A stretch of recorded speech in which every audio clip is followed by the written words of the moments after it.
And hello, everyone. One, two, three. We are starting. We are live. Tell me if you can hear me clearly, if all is good. We have a little bit of a somewhat of a new setup, a bit of a changes, so to say, to my common denominator.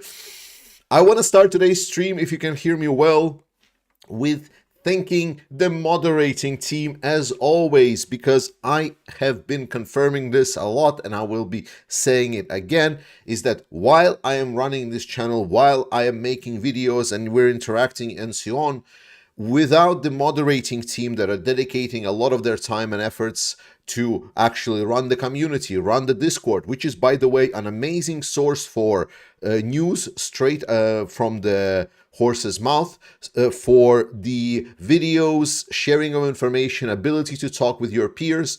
Discord is great, so please join me and giving a hand to the moderating team. Without you guys, this community would not be half of what it is now. And we are starting today. Yes, it seems you can hear me. I am very sorry that today we're coming out sort of late. I had a very busy weekend and we had some family time together with my wife. I was not able to reach a lot of the news in the last couple of days, so I'm still going to be catching up. That's why no video today, and we're going to be instead having a stream talking. You're going to be educating me on what's happening up to date, and we're going to discuss what's also happening in Ukraine, otherwise beyond these 2 last days that I might have somewhat skipped, so to say, on the news. I'm still going to be catching up, and video is obviously coming tomorrow. But the first topic, while people are joining the stream and so on, is obviously the news that we've heard recently from the Russian claimed channels, and they're made rounds on the social networks. And that is the title of this video as well. Apparently, Ukrainian F-16 has shot down Russian fighter jet. Hooray! I would say if that would be a confirmed news. Unfortunately, right now, the situation is a little bit more murky. The point is, it's not fully confirmed news, but I think there is a good enough angle for us to take to kind of speculate and discuss certain topics, certain things about the topic. the point number one. So the reports about Ukrainians striking down the Russian fighter jet appeared all over the Russian Telegram channels, Z propaganda networks, and so on. And some of them claimed that it has happened because a Ukrainian F-16 has struck Russian fighter jet. It is possible that Ukrainians indeed did it, because right now there is a good opportunity that it happened, because a couple of days ago, maybe like a week ago, we saw videos of Ukrainian F-16s that were carrying some long-range anti-air missiles. Most notably, we were expecting that these anti-air missiles would be used to shoot down Russian drones, Russian cruise missiles, and everything else that flies into Ukraine. However, we know that Ukraine is a little bit under pressure, and we know that Ukrainians can take risks. So the arguments that I've heard against F-16 shooting down the Russian jet was stating that it happened just 50 kilometers beyond the border of Russia. So the Russian jet was shot down around 50 kilometers from the point of contact with Ukrainians. And that it would mean that F-16s would have to come quite close to the front line. And while I understand the argument that it does make sense that Ukraine wants to preserve their F-16s, we also know that Ukraine tries to be creative and daring, and they are trying to use these F-16s and other tools to try to thwart the Russian assault. Moreover, we also know in the last couple of months, we've seen bigger activity of Ukrainian aviation all across the front line. We've seen Ukrainian Soviet-style fighter jets being used actively both in Kursk direction and some other places as well, which thankfully not a lot of videos are being posted about, and the less videos of Ukrainian aviation working is being posted, the better. But we also seen the Bayraktar TB2 drones and footage from the Bayraktar TB2 drones appearing once again, striking targets around the territory of Russia. So that these Bayraktar TB2 drones, they are very susceptible to the Russian anti-air systems. So for them to operate, they would need to operate in pretty safe areas. So that's why, kind of long-windedly, but for me, the argument that Ukraine would not use F-16 until they feel that it would be safer for them to use it doesn't really have strong legs to stand on. Beyond that, Ukrainians have not confirmed that they did it, but to be honest, that's also a bad argument, because Ukrainians never confirm anything. Ukrainians never confirm that for example, they shot down the Russian long-range radar planes. And only like months and months later, it was confirmed that it did happen. But I think the most important point here is, even going kind of beyond whether this happened or not, I think it's good for us to discuss what is the implications. And even if it's going to be eventually proven that it was not F-16 that shut down the Russian plane, then I think already the fact that Russians are crying about it makes it a good enough precedent to talk about it. And to be honest, I think it's about time, because we've heard recently that beyond the initial couple of planes that Ukraine received, Ukraine is also going to be receiving, not going to be receiving, but supposedly is already in the process of receiving additional F-16 jets. Now, in my last video, I talked about the Ukrainian capabilities as they will be growing as Ukraine gets more and more and more jets in their arsenal. So the fact that we're hearing right now that Ukraine used F-16 in air-to-air combat potentially to fight Russians, I think is actually super well aligned with the delivery schedule of new platforms, with the fact that we've seen them using long-range missiles, and with the fact that Russian planes has been outlined like a major target for Ukrainians to really take down. All in all, I will definitely celebrate today as a kind of the day in the last couple of days, so on, that this is the moment in history where Ukrainians, they started this war with lacking aviation power. They were able to thwart Russian advantage because, to be honest, we can clearly state that Russia had like 300 jets and Ukraine had about 30. You can argue about the numbers and so on, but it was roughly 10 to 1 advantage, especially if you take helicopters into account and so on. So Ukrainian aviation was, roughly speaking, with 10 to 1 disadvantage. The fact is that, like, people often say, Georgie, you're stating that Ukraine is doing so great, yet they're not winning. Like, how is this happening? This is exactly what I'm talking about. Any other country with 10 to 1 advantage in the aerial power, not being able to establish air dominance is just ludicrous. This just underscores how pitiful and broken and corrupt and impossibly... You get my point. Russia is not a very competent military. The problem of Russia is just that there is a lot of it. So that's my argument standard from the day one. As soon as we get Ukraine enough resources, we will see Ukraine starting to deliver more and more, because Russian competences, while growing, while they're adapting to what Ukraine is throwing at them, in general sense, they are not solving the strategic issues. And right now, with this moment, we are seeing the transition of the moment from when Ukraine started this war. They tried to make the sky contested. They were able to keep the sky contested despite Russians trying to readapt. We've seen the re-establishment of Russians of some air presence because of the introduction of the longer range gliding bombs. So they were able to use the dumb bombs even from unexperienced pilots, because a big problem for Russians, why they couldn't use a lot of jets, is because a lot of their competent pilots with a lot of experience flying these jets to fly in heavily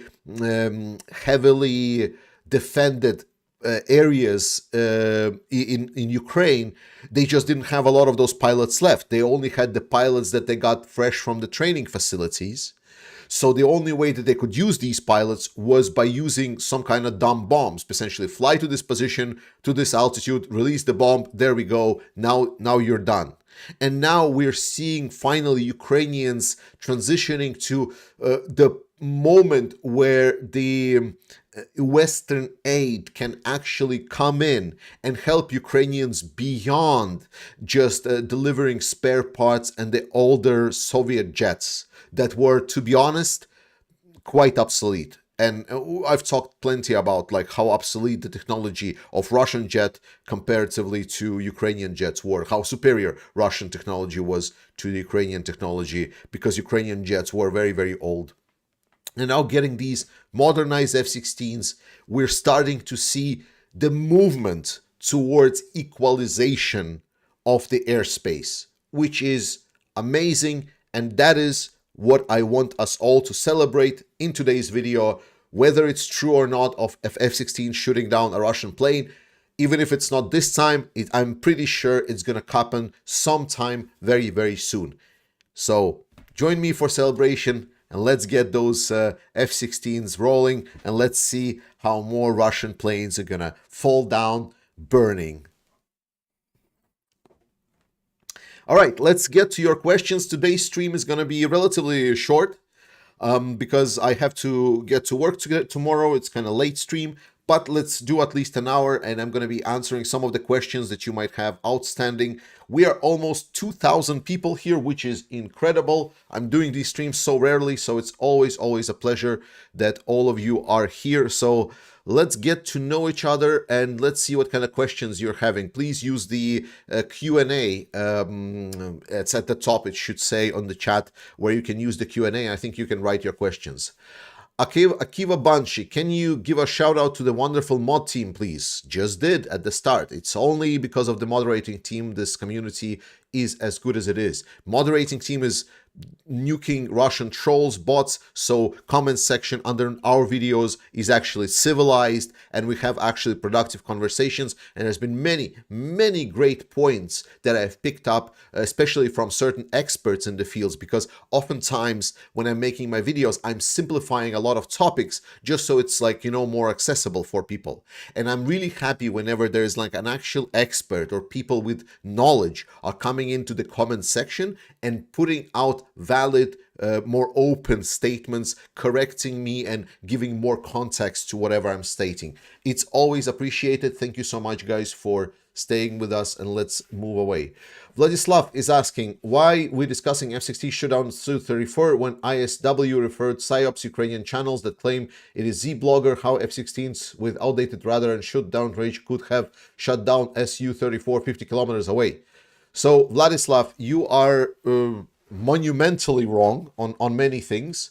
Firstly, the F-16s, while initially introduced quite a while ago, the F-16s that Ukraine has received has been modernized with also the newer radar equipment and so on. Plus, they're able to use radar equipment from potentially some of the Ukrainian targets. They can exchange information. So that is happening. We also seen them having the longer range missiles, as I mentioned.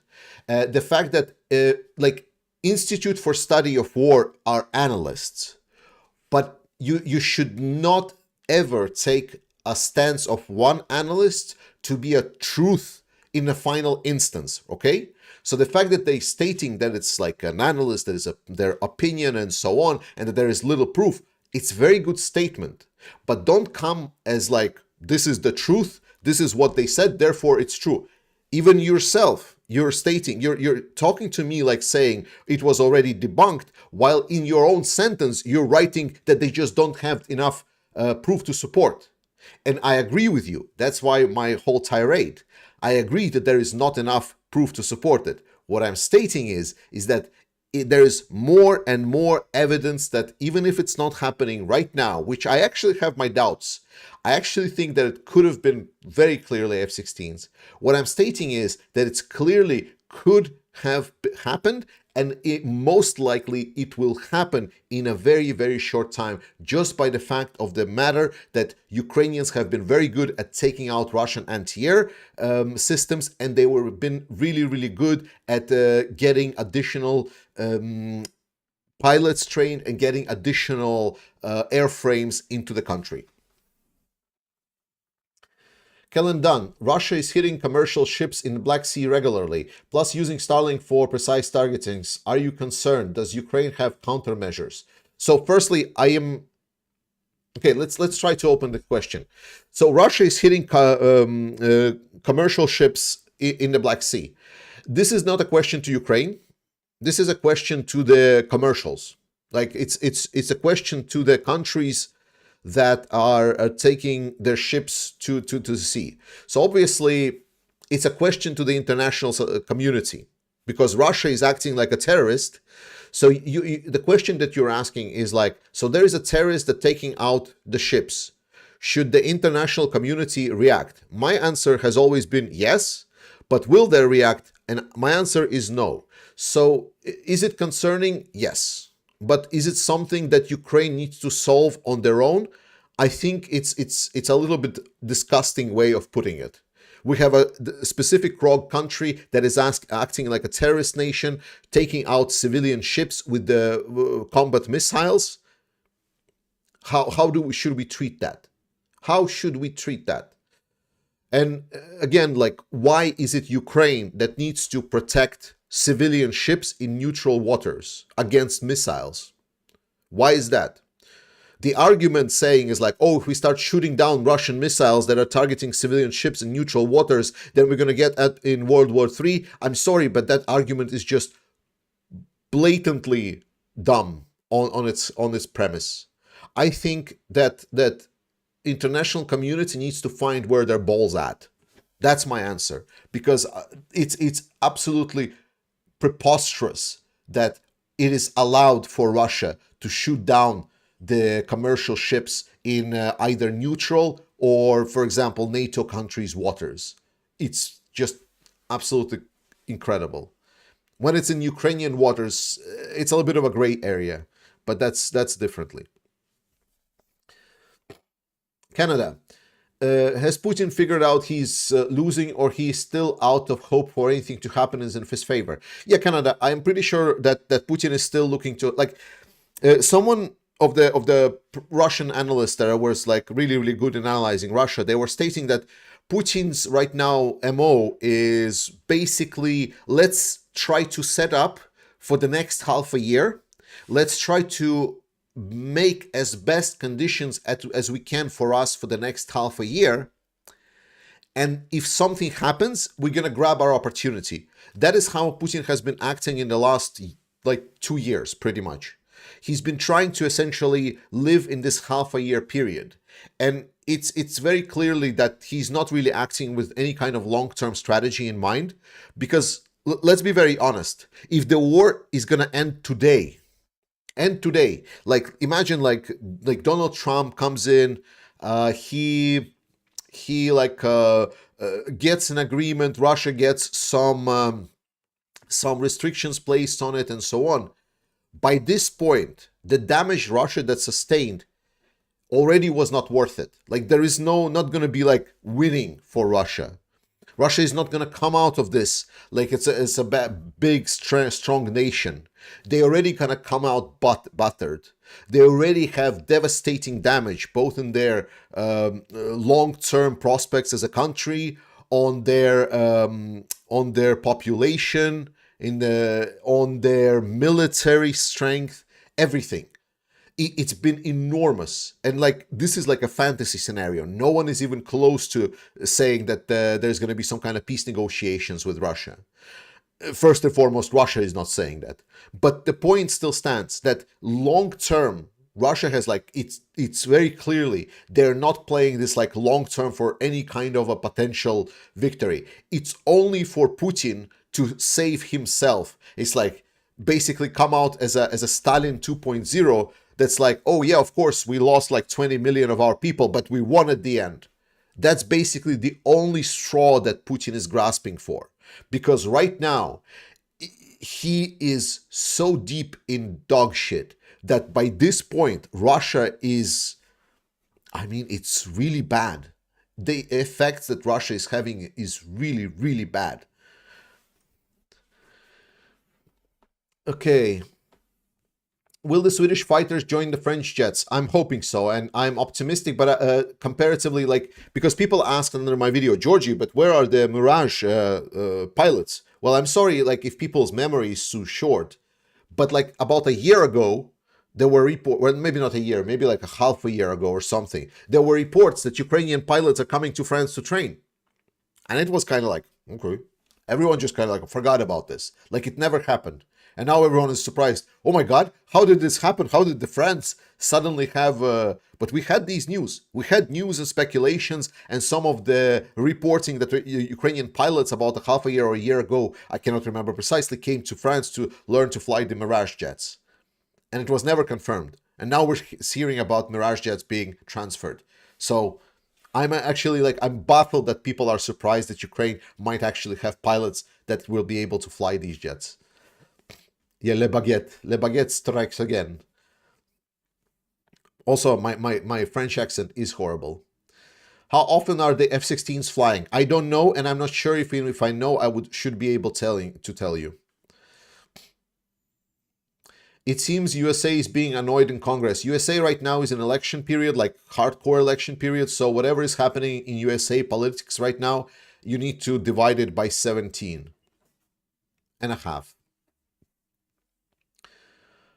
Bonus Pater Familias, very difficult name. Do you think North Korea soldiers will fight for Putin at the front? It is possible. It is a threat. It is a problem. But then it's a question for everyone to ask. Like, my question is for the international community, and it's like I have many questions to the international community, NATO, and so on. It's like, how much Ukraine needs to deal? why Ukraine needs to deal with Iranian missiles, why Ukraine needs to deal with Iranian drones, why Ukraine needs to deal with North Korean shells, why Ukraine needs to deal with Chinese equipment, why Ukraine needs to deal with Western equipment in the Russian missiles, why Ukraine needs to deal with the potentially of North Korean troops coming to fight against Ukraine all alone. Why are Ukrainians being left alone? I think if North Korean troops truly appear in Ukraine, I think we'll be starting a campaign to grill our politicians on sending the troops to Ukraine. Because I'm sorry, but that's just hilariously bad. You cannot just invade a country, then get your buddies to pile up on Ukraine alone. We must never let Ukraine fight alone. And it's hilarious that we're getting to this point. Salinas, it looks like Ukraine is going to be on a defensive stance all the winter, and the next spring is going to make a big move. Do you think that the goal is going to be Crimea or Russian incursions? Firstly, I think everyone that is stating about what Ukraine is going to take back, we need to shut the fuck up. Even if you have some inside knowledge or something, I think what has been proven in the 2023 counteroffensive was that building expectations is stupid and counterproductive. And I'm very, very angry a bit on Zelensky because in some of his recent interview, he was stating that potentially Ukraine can win in 2025. And like people ask, like, if you would meet President Zelensky, what would you say to him? It's like, I would say, shut the fuck up. No, okay. Like that came out bad. But my point is that remember Kursk operation. No one heard anything about it. And then it happened and everyone was happy because no one was expecting anything. It's like you need to contain expectations. Ukraine is not been in a position where they can dictate or leverage some kind of positive statement on the fact that Ukraine is about to win or retake territories, and you should not build expectations. Because you can encounter problems that you are not sure about, which was proven in 2023 offensive. So I say, do first, results, celebrate later. And that's my motto. That is what I will be doing. I will not be raising up the expectations for potential Ukrainian rolling over Russia with certain terms and capturing and getting the Russians out until it potentially starts happening. But we definitely need to be very, very clear on not going too much into the hype and expecting that Ukraine is gonna suddenly win. Ukraine winning is dependent on very simple things. If Ukraine gets supplies of equipments, it wins. If Ukraine doesn't get supplies of equipment, it will not win. Simple as that. So all of the expectations that we're putting on Ukraine, if Ukraine is not getting what it needs to win, then Ukraine will not win. Expectations or no expectations. Correct, yes. Flash is saying correctly. We need to make it clear that the support for Ukraine will continue. Can you please put a link to Discord at the bottom of the main page? I'm not sure which page is the main page, but I will see if I can put a link to Discord at the bottom of the main page. Frank Mason, how can Ukraine win with North Korean troops participating? Surely Ukraine will be overwhelmed. Frank, okay, let me ask you this, Frank, because this is the argument that I've been hearing a lot. So Russia has infinite troops, correct? That's what the arguments have been stating to me for the last 2.5 years. That Russia has infinite supplies of manpower, therefore Russia can never lose because Russia has infinite manpower. So now we have infinite plus North Korean troops. How does this change calculation for me? Let's be very, very clear. How does this change calculation? If Russia has infinite supplies of manpower, and now to the infinite we add the North Korean troops, whatever couple of thousands right now that are being discussed, or even more, let's say additional 20, 30, 40,000. How does this change equation? So then either there is no infinite Russian troops, or there is potentially some other things at work here. My point is that the equation doesn't change because it's not good enough to just field troops you also need to equip it. Russia is struggling right now with equipment because as big as the Russian stockpiles are, it's becoming obviously clear that the stockpiles are running dry. If North Korea is just then jumping in onto the bandwagon and then starts supplying Russia with major amounts of troops, major amounts of weapons and equipment, then, as I said before, my question is, why are we allowing Ukraine to just deal with this? Also, to the allies, then the question will be, okay, you don't want to attack Russia because nuclear threat. Does the same for North Korea? Does it now means absolutely every country that has even a sliver of nuclear weapons can just go on and invade any other country? It just escalates the question that this conflict is going to be out of just the sphere of Ukraine versus Russia. It's going to be a global conflict whatsoever. So my answer is like, can Ukraine be overwhelmed? Yes, unless we get their shits together.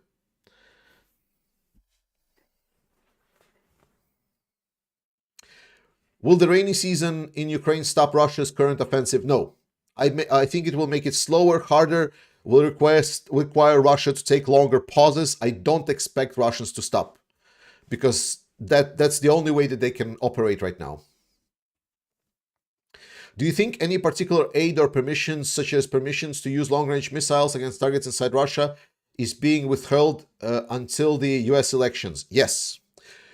Briscoe, any info on Gerasimov and Shoigu, where these two disappeared, where Shoigu got his all buddy club jailed or killed. So Shoigu has little to no influence. And people that try to explain to me that he was actually promoted into this security defense circle or whatever his position is called right now. And I said like, no, they're getting rid of Shoigu. Well, I turned out to be right. And Gerasimov is a head of army. I mean, what else do you want me to say? It was me. Sorry, I was already wrote my question, but I should have also mentioned I'm really glad that you're doing another live stream. Absolutely glad to hear it. John Costigan, it's puzzling to me why US government eventually gives in and provides badly needed weapons. What does America gain by this delay? Thanks, G. Absolutely nothing. I literally do not understand. I understand the logic of Biden of like, let's bleed Russia so Russia changes that mind and try to go back. I do not agree with that logic, but I understand it.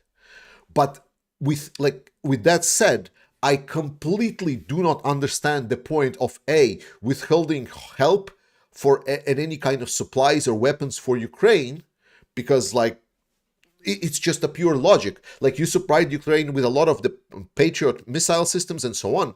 Why don't you just provide additional systems to protect them? Like, why don't you provide, for example, you provided Bradleys and Abrams tanks. Why wouldn't you provide also systems to protect these Bradleys and Abrams tanks? So it's like this, like there's a lot of money that is being spent in Ukraine and not enough being spent towards Ukraine to protect that investment. That's my point, is like there's a lot of investment in Ukraine, and like wouldn't it be nice if we also protect that investment? So that is one thing. The second thing that I don't understand is that, well, why then we are drawing the red lines for ourselves, or not for ourselves, and we're telling Putin specifically what we're not gonna do. That is like, no one is asking for it. Just shut the fuck up. I talked about like how Zelensky should not talk about how they're gonna win big in 2025, because win first, talk later. But like Biden, Scholz, like, why are you talking about things that we're not gonna do? You're not gonna do things, okay, fine, just don't do it. But like, why are you coming out publicly, make press conferences, say, oh, we're definitely not gonna supply Ukraine with the long-range weapons? Why do it? Why? What's the point? Like, are you reinsuring Russia because Russia's feeling can get hurt? Russians' feeling can get hurt. It's bizarre. It's like just absolutely bizarre for me. This weird politics. Like, I'm really hoping that Kamala will bring a new perspective on this, because it's ridiculous. I talked about Russian Jet extensively, so yeah. Is Karev blood feud with something, or is it just more TikTok talk? There are potential for it escalating, but right now there are, and right now there is like small signs of like a personal conflict level. So there's like a couple of car explosions that have been there. There's a couple of shootings that I'm reading on the local Russian reports, so on. So there's like this underground like gang war essentially happening right now in Russia between Kadyrov and some of these guys. But from gang war to civil revolt, there's like, a couple of additional building blocks that needs to be built. But does it build towards the greater narrative that Russia is getting more and more destabilized? Yes. However, expecting that it's going to snowball in something uncontrollable from now on, I would hold on that. Griffon, who would replace Putin if he should enter the eternal sleep, and who that be worse in Ukraine? That would don't know, don't care. Like the same answer as like what will happen to Russia after it loses the war. Don't know, don't care. Mr. Wolfhead, is there an estimate on how many troops Ukraine has in the west parts, which is in theory would be able to help at the front if EU NATO sends personnel and took their place? Yes.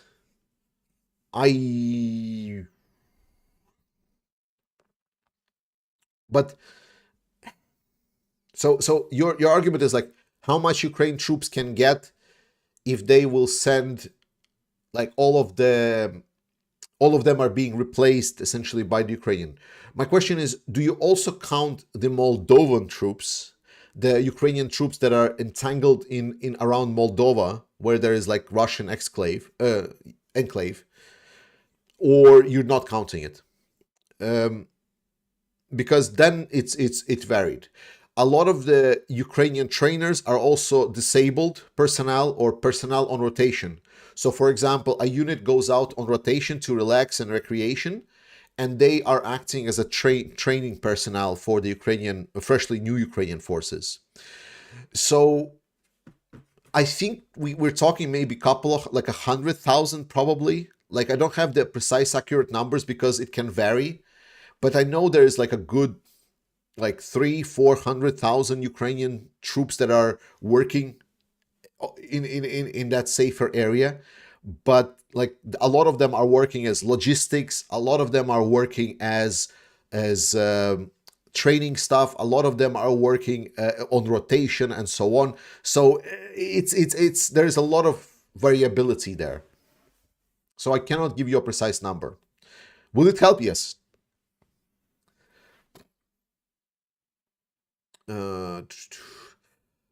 Jando, I have given thousands to the Ukrainian cause and support the sovereignty of the nation, but what would you say to all the young Ukrainian boys living in their best life in London? I mean, good for them. Survive. Like, that's what I would say. Good for you to survive. Because we need to understand that, how would I put it?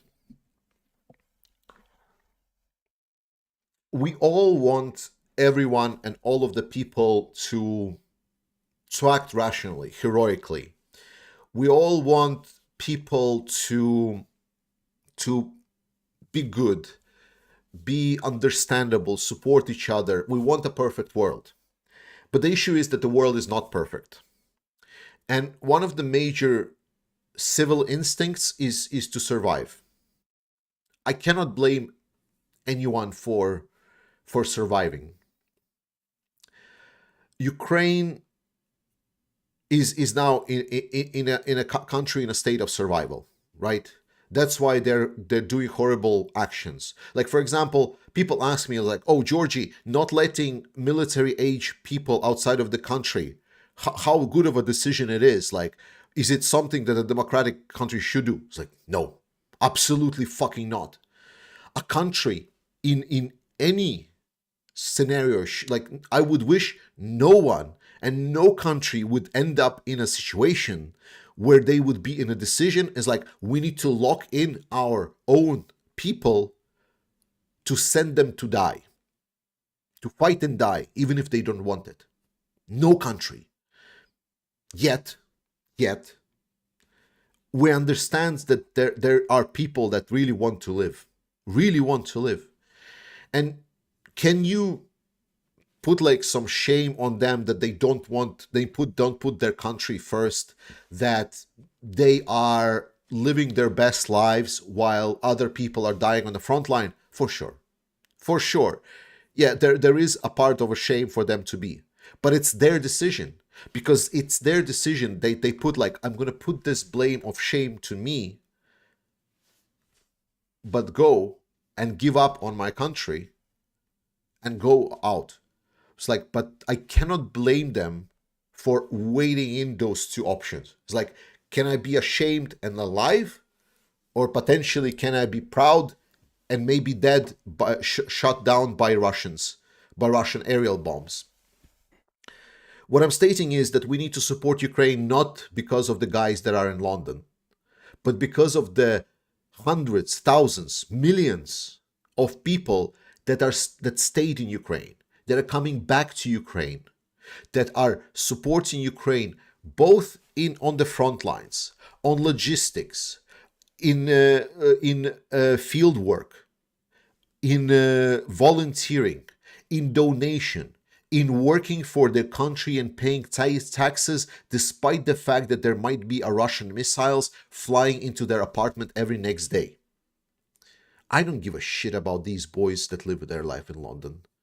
You want to shame them? Be my guest. I don't look at them because I think it's not productive. Because the question that I'm asking myself is not how many Ukrainians have I shamed to go back to Ukraine and go die for their country. My question that I'm asking is what I have done to help support the people that are actually making that decision and taking the other part of that decision, not taking the part of preserving my own life at all costs, but taking the part that's like there is a greater good, a greater something that's bigger than themselves that is worth fighting for. What I have done for them. So I don't give a shit about the guys in London. What I care about is I care about the lives and ability for people that are right now at the front line to survive and come back. And once this war over, so those people that fought and won this war, that they will teach the guys that went to London exactly why they are taking right now a worse decision. I hope that answers it.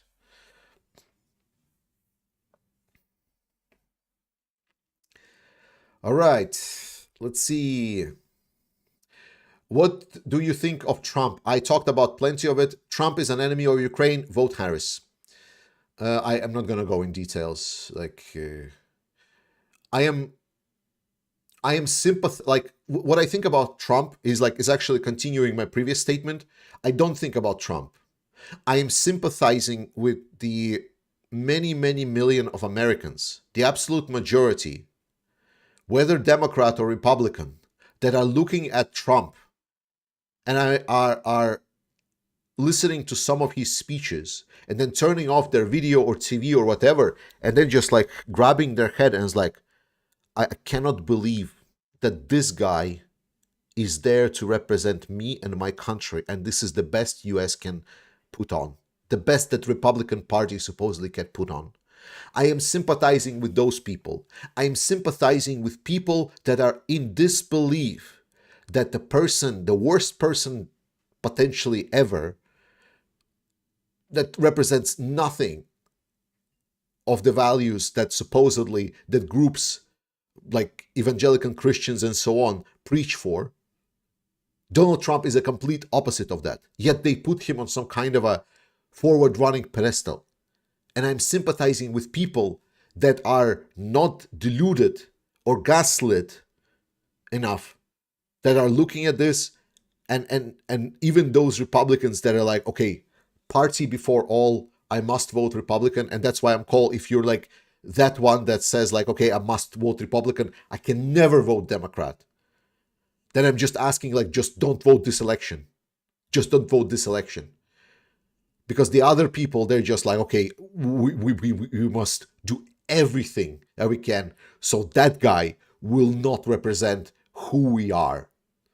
Trump represents maybe like 30% of Americans, maybe 30, but that's like a normal distribution of radicals.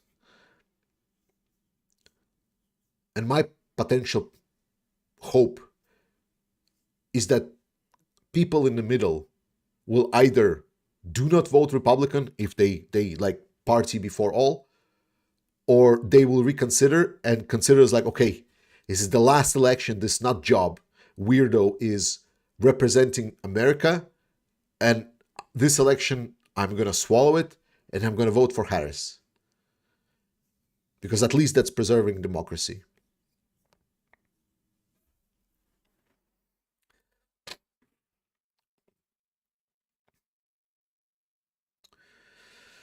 Bad news badger. Regarding Georgian Legion fundraiser situation slowly being unveiled, how much of a fool should I consider myself for donating to Ukraine and later find out it might not have been legit? You should not consider yourself a fool.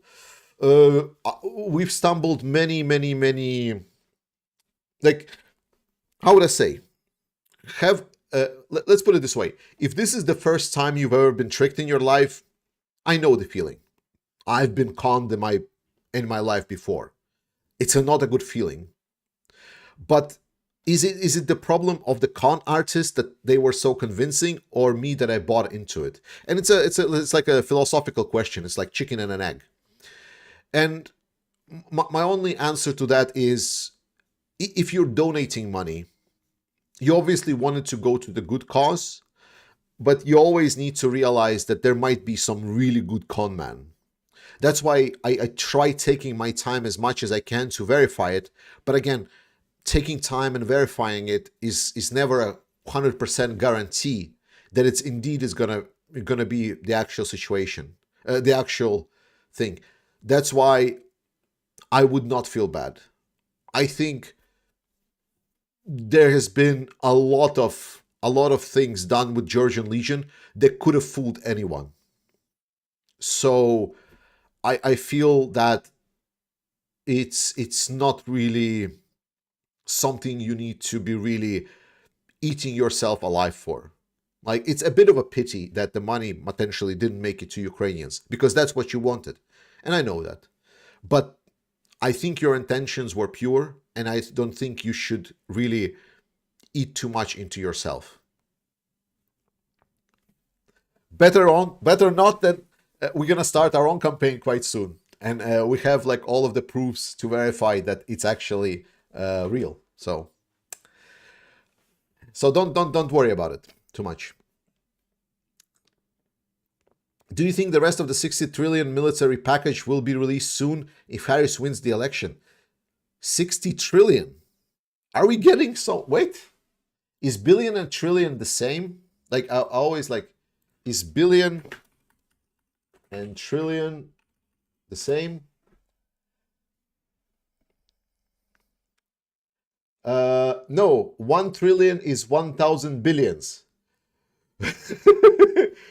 Wow. Trillion. Okay. Well, Ukraine.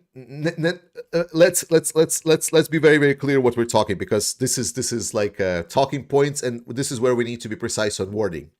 So Ukraine never received the 60 billion package. It's not a package for Ukraine. It's budgeted, allocated funds that technically could be used for Ukraine, but they still need to be allocated. So there is like a gap in a budget that could be used. Until they are allocated, they are not allocated. But I think that's exactly what you mean, but I just want to make sure that Ukraine just didn't get the 60 billion.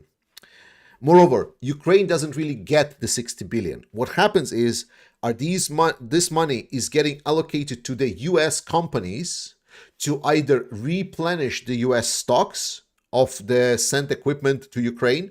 So you're sending some old vehicles like M113s, and you're buying in like latest new developments in the transportation technology for the US Army. So essentially, US Army is just disposing of older equipment very efficiently by also getting new contractors.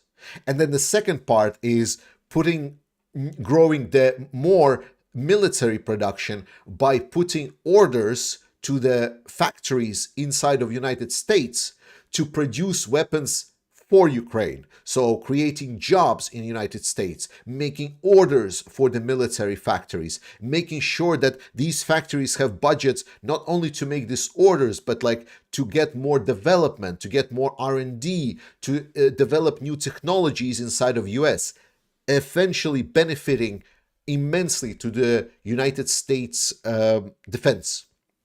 So that's something we really need to be very clear when we're stating about 60 trillion or billion to Ukraine. And it's not 60 trillion, it's 60 billion. It's a lot less, like about 1,000 times less.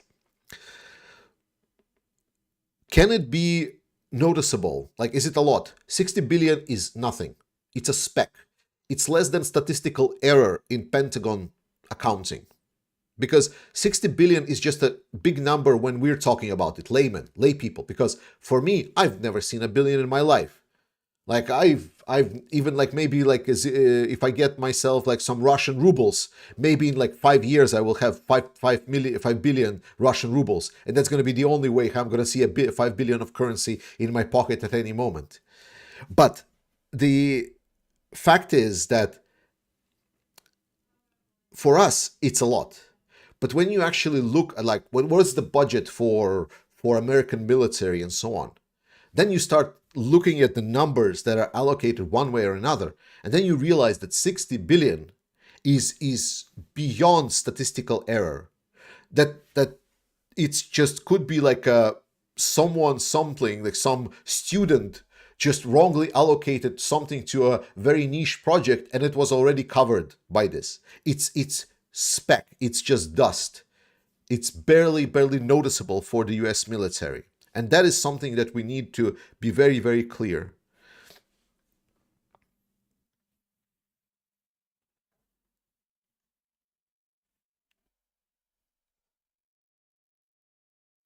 Okay, I need to read some super chats. Stephen Bendel, welcome to the Brother in Arms. Thank you. Russell Whiskey, thank you so much for being a member for 16 months. Slava Ukraini, fire Jake Sullivan. Agree, my friends, completely. Slava Ukraini, Steve 69, thank you so much. 10 Swiss francs. Wonries, thank you so much for $2. Remember the stolen children. I always do. I'm working towards making sure that they will be back after this war. I will see what we can do about this. Claude 3241, thank you so much for €6. You need to understand not everyone wants to escalate war, especially during election. They have to keep the wishes of the people in mind. I have zero patience for bullshit because, okay, I need to answer this. All of these, I see all of these like, oh, Georgie, please understand, you know, we have elections. You know, we have like this and that, and we need to be really manageable. People are dying. Okay? I know maybe like for some of you it feels like really foreign. For maybe some of your people inside of your country it feels foreign. But I cannot hold my emotions because my family and friends are literally on the front lines. So when you're stating like, oh, you know, like I would really want to go and help you out, but my left toe is really itchy, it just comes out like as a very bullshit argument. No one is stating that it needs to be like openly done to help Ukraine. But there has been already allocation of resources. We know that we're wants to help Ukraine. No one was pulling Joe Biden by the tongue to say that we will not supply long-range weapons to Ukraine, or we will not allow Ukraine to strike into Russia. Fair enough. But we already agreed that Ukraine can use Bradleys. We already agreed that Ukraine can use Abrams tanks. Why not supply more of those? We already talked about training. Why not more training for Ukrainians? And I'm happy to hear that there's going to be an expanded F-16 program in the United States. That's my point. My point is that there's a lot of more possibilities to scale up the help to Ukraine that doesn't require pitiful excuses saying is like, you know, it's election period, so like it's pretty bad.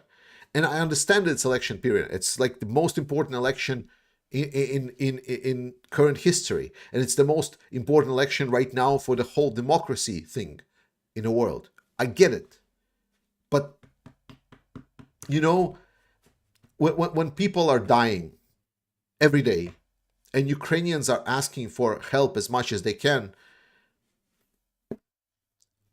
it's just a little bit silly to hear some bullshit excuses saying that, oh, we cannot supply the ATACMS missiles because we have too few of them. No. It was like we cannot allow Ukraine to strike Russian territory with ATACMS missiles because we have too few of them. That was the statement that they made on the press conference. I'm sorry, but it is just treating me like an idiot. It has nothing to do with an election season. Yeah, MAGA is an absolute minority. Like, important thing, like, guys, because MAGA are very, very loud, and they're especially loud like on social networks, on media, even actually on the streets with their flags and shit. But they are absolutely the minority. Like, for me, everything became crystal clear when finally Mike Johnson put up the vote in the Congress, and over 70% vote was in support of military aid for Ukraine. At that moment, everything became clear that it's only MAGA that is like a small minority, maximum 30%. And it's actually maybe even 30% of a Republican Party only. So it's kind of crazy. So MAGA is incredible minority. The only problem with MAGA is that because they took over the Republican Party, and they're yelling the hardest about Republican Party, a lot of people that are putting like party before everything else because they associate them with a party, they are now essentially hostage. But they feel that they just don't have the ability to do anything. And I understand those people.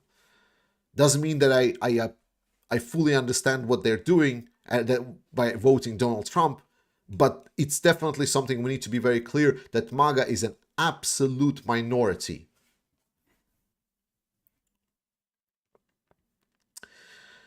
Georgia, what is the prediction for US election? It's going to be dependent on our action.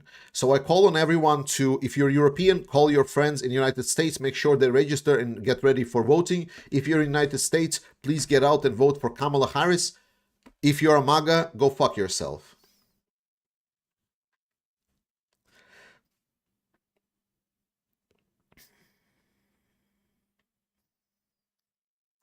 When will Ukraine build proper underground reinforced defensive lines with bunkers, hospitals? I already covered it in one of the couple latest videos. Ukraine is already building this. All of these things that you're mentioning are happening. But Ukraine is a big country, and it's impossible to get the whole country underground, okay? The question here is not that Ukraine needs to get their country underground. The question is, like, can we get enough anti-air systems for Ukraine to finally defend itself? Can we get maybe some help? Because striking down Russian missiles in the Ukrainian territory is not escalation. It is not escalation. Striking down missiles that are on the way to destroy hospitals in Ukraine is not escalation. Period. I know you weren't having a dig at people in London, lol, but I have met people in London who collect cars, vans, etc. that they then take to Ukraine, not in front lines, but still valuable. Sure. I mean, great. I mean, like, there's plenty of Ukrainians that, like, outside of Ukraine that are still helping. Like, I just know that a lot of people, like, because the reference was at the people in London that are having the time of their lives, not the people that are helping Ukraine.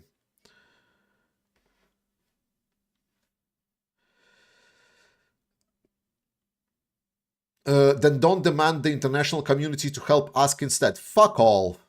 We've been through ask instead. Ukraine should never be in a position that they need to beg for anything. That Ukraine should never be in a position to pretend like it's some kind of a charity that we're helping Ukraine. Investment in Ukraine is our own skin interest. I am the international community. I am saying that from my stance, because this, what we're doing in Europe, represents me. And I'm stating like a representative of Europe. And you stating is like, oh, ask instead, you should beg for it. No, absolutely not. Ukraine should never have been in a situation where it's now supposedly when they need to jump through 17 different hoops to be protected from Russia. Because if actual international community, the law and order that we supposedly built up since the Second World War would actually work, then Ukraine, what is happening in Ukraine would already be prevented, and there would be international defenders fighting for Ukraine, preventing the bloodshed. Yet it's not happening. And it's not the fault of Ukraine. And it's not Ukraine that needs to be begging for any kind of help. It's us that needs to look at ourselves in the mirror and ask what we have done lately. Okay? Just ask. Don't demand. Fuck off.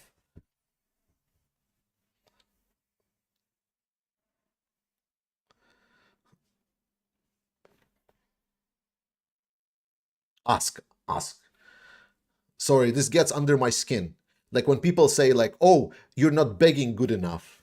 You need to be more, you need to lick my boots first before you can ask for helps. It's like literally Ukrainians are suffering from Russians doing safari on civilians.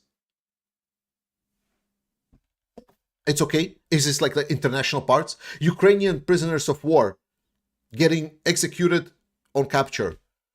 Are we seeing anything? No, we're seeing like the international community, UN, being like, oh, like this. It's like, oh, we say allies can help Ukraine. It's like, yeah, but have you begged good enough though?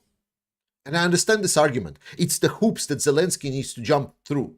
And in my perspective, it's incredibly infuriating when our own skin interest in there is to make sure that we win this war on cheap. Because that is what we're doing. Let's be very, very clear. We want to win this war on cheap.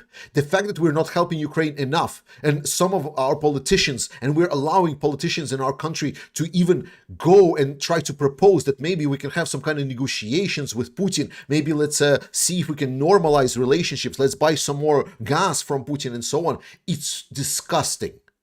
I do not want that to represent me, ever. And I will not even closely tolerate. I'm not a politician. I'm not having any kind of reputation to preserve. I'm a guy on YouTube. So in this community, I'm hoping at least, we're telling things how it is. And the reality of the fact is that how Europe has been acting beforehand and what Ukraine needs to endure is Ukrainians are right now paying for all of the mistakes, all of the things that we did wrong, and they're paying it with their blood. And instead of just like, okay, wow, we really fucked up here. Let's just help Ukraine now, so we at least just pay some money to Ukrainians so they die a little bit and then they win and then we kind of pay it off. Instead, we're stating it's like, Ukraine, we really fucked up by supplying Russia with a lot of this weapons, technology, and so on. And I know that Putin has been stating that he wants to fight NATO for the last 20 years, but we traded with him anyway. Oh, and I know that Obama's administration went into Ukraine to destroy all of their ammunition. And I know that he never actually visited Ukraine ever since. And he actually went to Russia to reboot relationship with them and so on. Yeah. But instead of supplying the weapons to Ukraine, why don't you, Ukraine, give up land to Russians, leave all of the people that Russia has taken, the kids that they stole, and instead, we do not have to pay for our fuck-ups. And instead, if Ukraine loses and then they will attack us and then we will have to send our guys, we will not do this. And this is disgusting. So when people are really asking, is like, why don't Ukraine ask for it nicely? I understand that Zelensky needs to treat it reasonably because he's a diplomat. I am not. But my blood gets boiled that this is represented supposedly by someone on my side because I am the international community that's supposed to bullshit. Why don't you go fight Georgia? Good question. Good question. Good question. Yeah. Good.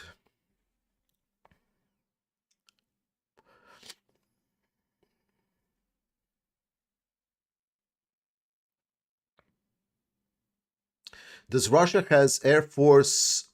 Wait. Brent asks, does the Russian Air Force fly aircraft over Ukraine? In the occupied territories, yes. Over Ukrainian controlled territories, I believe no.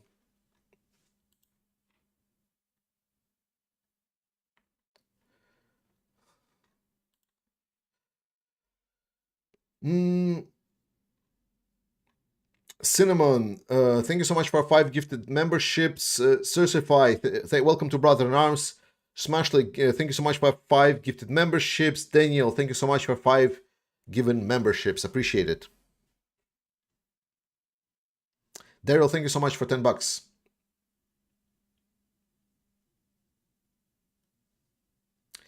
Clota3241, ask for it nicely, question mark. Go open a history book and read up on Budapest Memorandum. Ukraine gave up its 3,000 nukes for security guarantees that US signed. I don't like good argument. I don't like Budapest Memorandum because it's too vague. Like, I think Ukraine kind of bought into the Budapest Memorandum. It's too vague because it doesn't really state what the countries specifically need to do. But if we're talking about the spirit of the Budapest Memorandum, then absolutely. Absolutely. Okay, sorry, I got really, my blood really boils about it. Like, I'm sorry that I went out of the rant. Oh, wow, I'm still like seeing red in my eyes. Is North Korean military equipment equal to the military equipment of Ukraine, or is it obsolete? It is obsolete, but we need to make discount that the quantity still matters. So if you have like a big tank, bad tanks like T-54s, for example, if there's still like hundreds of them, they're still making an impact. Borsuk 3344, do you think Ukraine's intentionally baits Russians into committing more forces by not sending their reserves and reinforcements to the front line? It's a good question. I've heard multiple analysts and I have heard mixed responses on this question specifically, so I don't want to go right now into details because there's like pros and cons, but in general, I think not. I'm more leaning towards not. Bill Otto, I wish you would stay the fuck out of American politics. It's none of your business for one. Bill, it is my business. American politics is my business. US is the superpower, and want it or not, US politics reflect on us all. US politics is the most important political event happening on the world stage, and it's reflective of democracy. So I'm sorry that I'm really tickling your MAGA feelings, because that's obviously why you really want to make these aggressive comments, because you're a pitiful MAGA fuck that likes to gaslight people into thinking that you support Ukraine, whereas in actuality you will actually vote for the most undemocratic, un-Ukrainian president ever. So very sorry, not sorry.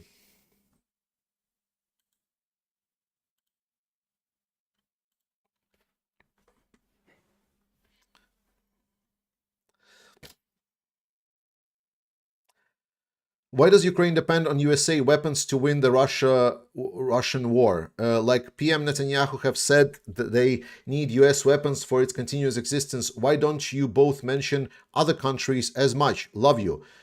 Ukraine depends on its allies.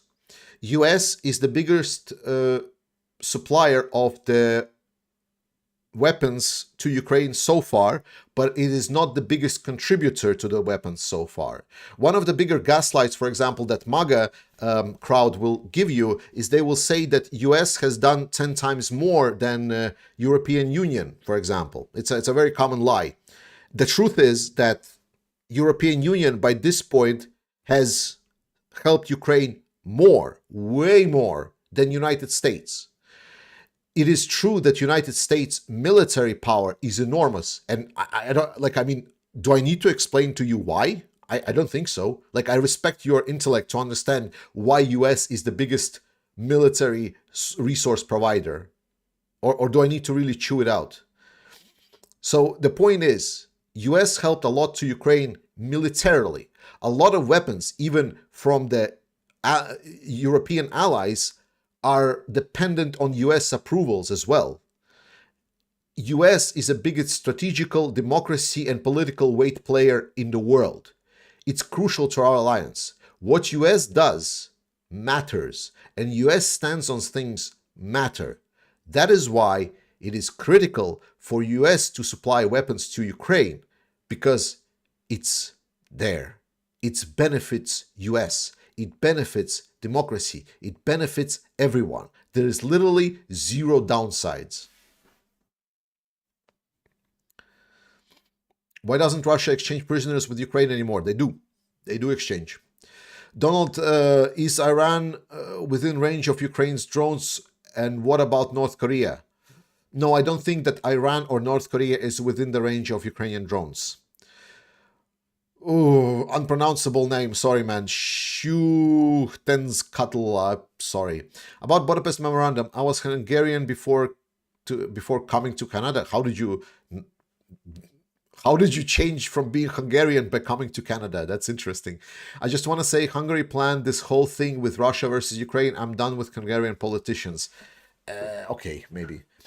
Mark Magera, I won't say that you are fighting in production. I would say that you are fighting in producing this YouTube video. Yeah, guys, I want to, okay, so with regards to fights for Ukraine, firstly, I'm unfit to fight. I'm pretty sure you've noticed, if you've seen my videos, you've heard me breathing.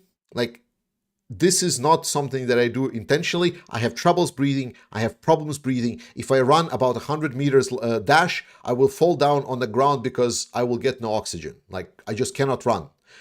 A soldier that cannot run is not a fighter. That's one thing. Secondly, I have no military experience. Ukrainians have clearly stated that if you want to fight for Ukraine, we don't need you if you don't have any military experience.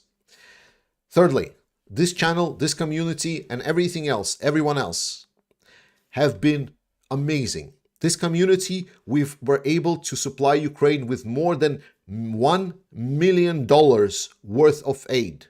We have helped killing so many Russians. It makes me proud. We have contributed more than anything. This is just a YouTube channel, but we achieved far more than YouTube channel. Think about this way. We helped probably do more harm to Russia than Hungary. If that's something for you to be ashamed of. So should I feel ashamed about me not being on the front line? No. Like, I feel that we are benefiting the most from where we are right now. So it's the same as like, oh, you're just driving trucks to supply Ukraine with logistics weapons, like, to deliver ammunition to Ukraine. Therefore, why don't you fight? Like, are you not fighter enough?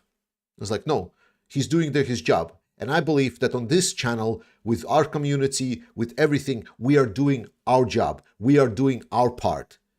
Okay?